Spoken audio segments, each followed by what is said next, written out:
কুরবানিকে কেন্দ্র করে এই কাশীপুর এলাকার মানুষ তাদের জীবনে প্রথম দেখেছেন যে কি অনিশ্চয়তার মধ্য দিয়ে নিজেদের ধর্মীয় উৎসব পালন করতে হচ্ছে। এই সময় মমতা বন্দ্যোপাধ্যায় কি বলেছিল আপনাদের মনে আছে? মমতা বন্দ্যোপাধ্যায় বলেছিলেন যে তিনি বেঁচে থাকতে বাংলার বুকে ছায়ার করতে দেবেন না। তিনি বেঁচে আছেন, তার দলটা লাতে উঠে গেছে, বাংলায় ছায়ার হয়েছে 27 লক্ষ মানুষের নাম এখনো নেই।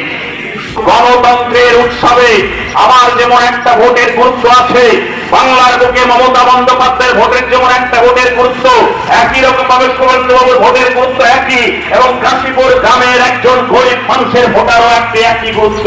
তাই এই সাথে যারা বিজেপির বড় বড় নেতা মন্ত্রী হয়েছে, অনেক দায়িত্ব তাদের নতুন সরকার দিয়েছে, এরকম মানুষ অবলীলায় বলছেন, অবলীলায় মাইকের সামনে বলছেন যে যাদের ভোটার তালিকায় নাম নেই 27 লক্ষ মানুষ, তারা নাকি কেউ রোহিঙ্গা, কেউ বাংলাদেশ থেকে এসেছে, অন্য দেশ থেকে এসেছে, এই মানুষগুলো সরকারি কোনো সাহায্য পাবে না। সরকারের পরিবর্তন হয়, নতুন একটা সরকার এসেছে, ভোট চাওয়ার সময় সেই সরকারও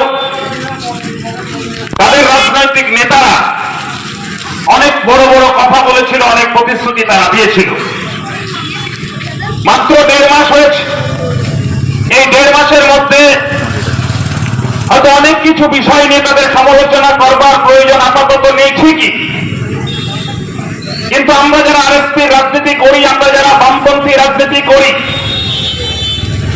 আমরা বরাবর একটা কথা স্পষ্টভাবে বিজেপি সম্পর্কে বলি, ভারতীয় জনতা পার্টি সম্পর্কে বলি, যে মানুষ তৃণমূল কংগ্রেসের অত্যাচারের বিরুদ্ধে বিজেপিকে যারা বেছে নিচ্ছেন বা বিজেপিকে যারা বেছে নিয়েছেন, তারা ভাবছেন হয়তো আমড়া গাছের মতো দেখতে একটা আমড়ার হিমসাগরের গাছ, কিন্তু আমড়া গাছে কখনো হিমসাগরের আম ফলবে না, ওই আমড়া গাছে টক আমড়া ফলবে। অর্থাৎ বিজেপি এই 1.5 মাসের মধ্যেই প্রমাণ দিয়েছে যে ওই আমড়া গাছে হিমসাগর ফলছে না, ওই 1.5 মাসের মধ্যেই টক আমড়াই ফলছে।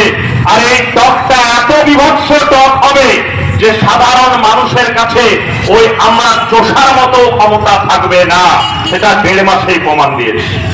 কেন 1.5 মাসে প্রমাণ দিয়েছে? দিন 20 আগে কুরবানি হয়েছে, কুরবানিকে কেন্দ্র করে এই কাশীপুর এলাকার মানুষ তাদের জীবনে প্রথম দেখেছেন যে কি অনিশ্চয়তার মধ্য দিয়ে নিজেদের ধর্মীয় উৎসব পালন করতে হচ্ছে। এটা হচ্ছে এই আমড়া গাছের অবদান, বিজেপির অবদান।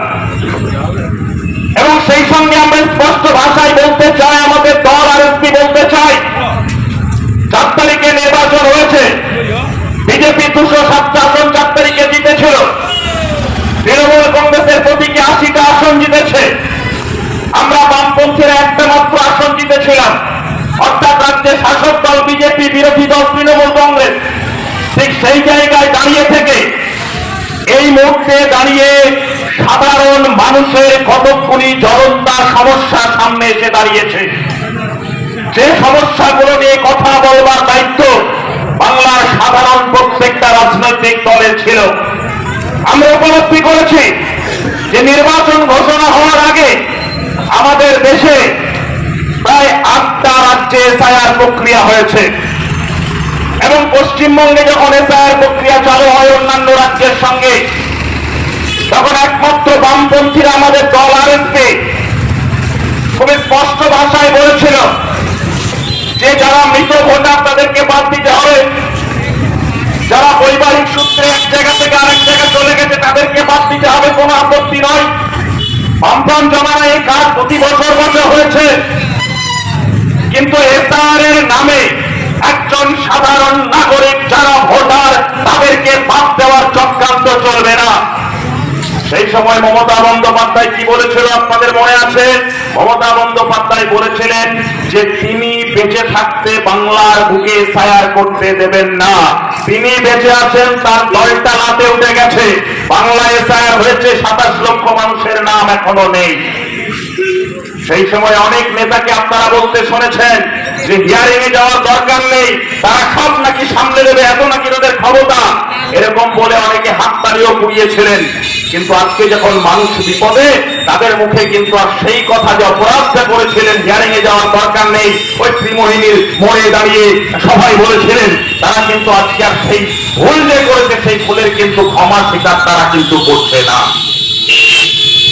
আমরা আরেকটি বলেছিলাম, বামপন্থীরা বলেছিলাম যে এসআর প্রক্রিয়া হোক, নির্দিষ্ট নিয়ম মেনে হোক, এবং এটা তো দ্রুত রাজশাহী করলে ভুল হবে, ন্যায্য ভোটাররা তারা ভোটার তালিকা থেকে বাদ চলে যাবে, যেটা 6 মাস 1 বছরের কাজ কখন 1-1.5 মাসে করা যায় না, ঠিক সেটাই ঘটল। গত 14/5 যখন নির্বাচন কমিশন নির্বাচনের নির্ঘণ্ট প্রকাশ করলেন, তখন দেখা গেল আমাদের রাজ্যের প্রায় 27 লক্ষ মানুষ আছেন, তার আগেই প্রায় 60 লক্ষ মানুষকে বাদ দেওয়া হয়েছে, কিছু ন্যায্য আছে তার মধ্যে। এই 27 লক্ষ মানুষের কোন রকম মূল্যায়ন ছাড়া সেই মানুষগুলো এবারের যে সর্বশেষ বিধানসভা নির্বাচন, গণতন্ত্রের উৎসব, সেই উৎসবে সামিল হতে পারল না। এই 27 লক্ষ মানুষ প্রায় পশ্চিমবঙ্গের 5% ভোটার, এই মানুষগুলো ভোট দিলে কোথায় যেত, কাদের ভোট দিত, কাদের সমর্থন করত, সেগুলো পরের বিষয়। কিন্তু গণতন্ত্রের উৎসবে আমার যেমন একটা ভোটের গুরুত্ব আছে, বাংলার বুকে মমতা বন্দ্যোপাধ্যায়ের ভোটের যেমন একটা ভোটের গুরুত্ব, একই রকম ভাবে শুভেন্দুবাবুর ভোটের গুরুত্ব একই, এবং কাশীপুর গ্রামের একজন গরিব মানুষের ভোটারও একই গুরুত্ব। তাই এই 27 লক্ষ মানুষকে কোন রকম মূল্যায়ন ছাড়া গণতন্ত্রের উৎসব থেকে সরিয়ে রাখা হলো। তার মধ্যেই 350 হচ্ছে আপনাদের অঞ্চলের মানুষ। 1.5 মাস পার হয়ে গেছে, ভোট হয়ে গেছে, নির্বাচন কমিশনার ছিল, অনেকের নাম মনে আছে।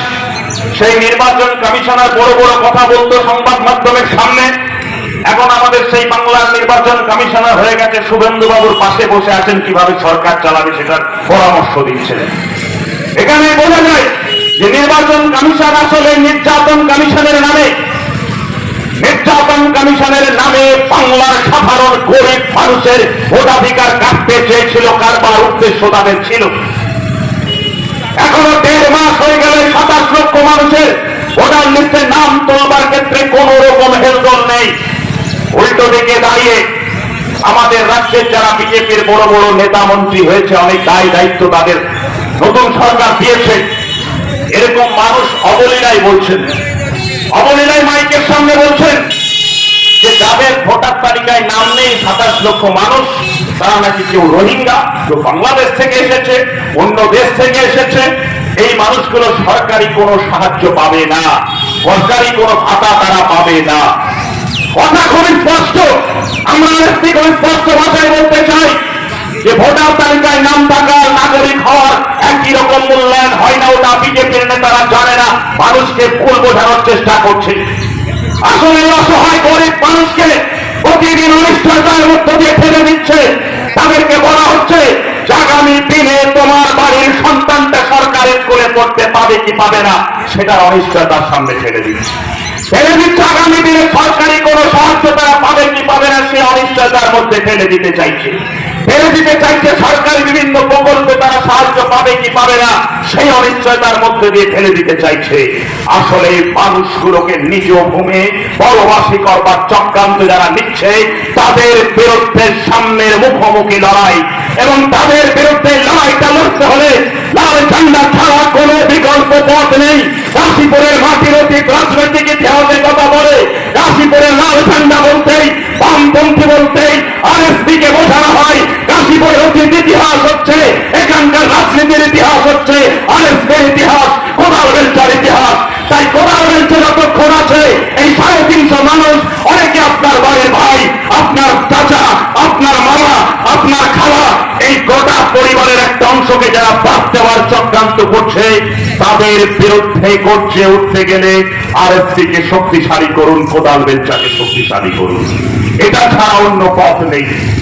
অনেকে অনেক বড় কথা বলবে, অনেকে অনেক বড় বড় কথা বলে নিজের ভোটটা নিয়ে নেবে, নিজের পরিবারের সদস্যদের বিধায়ক এমপি সাংসদ বানানোর চক্রান্ত তৈরি করবে। আপনারা সাধারণ মানুষ, আপনাকে ভুল বুঝলে হবে না, আপনাকে খুব সঠিকভাবে সিদ্ধান্ত নিতে হবে। কেন সঠিকভাবে সিদ্ধান্ত নিতে হবে? ভাবুন তো একবার, 4 তারিখের পরে নির্বাচন মিটে গেছে। নির্বাচন মিটে যাওয়ার পরে এই এসআইআর নিয়ে যে মানুষগুলোর যন্ত্রণা, মানুষগুলোর সমস্যা আছে, এই সমস্যা নিয়ে গোটা বাংলা জুড়ে কারা কথা বলছে? আপনি দেখেছেন লাল ঝান্ডা ছাড়া অন্য কোন রাজনৈতিক দলকে এ বিষয়ে কথা বলতে? সে কলকাতায় হতে পারে, কাকদ্বীপে হতে পারে, মেদিনীপুরে হতে পারে, বহরমপুরে হতে পারে, কাশীপুরের মাটিতে হতে পারে, বামপন্থীরা ছাড়া এই মানুষের এই যন্ত্রণা নিয়ে কথা তারা কেউ বলছে না। কারণ দক্ষিণপন্থী রাজনীতির হঠাৎ করে চমকপ্রদ দল তৈরি করবার রাজনীতি তারা এসবের ধারে না। শুধুমাত্র তারা একটা দুটো অফারের কথা বলে তারা নিজেদের আখের গোছানোর রাজনীতি করতে চায়।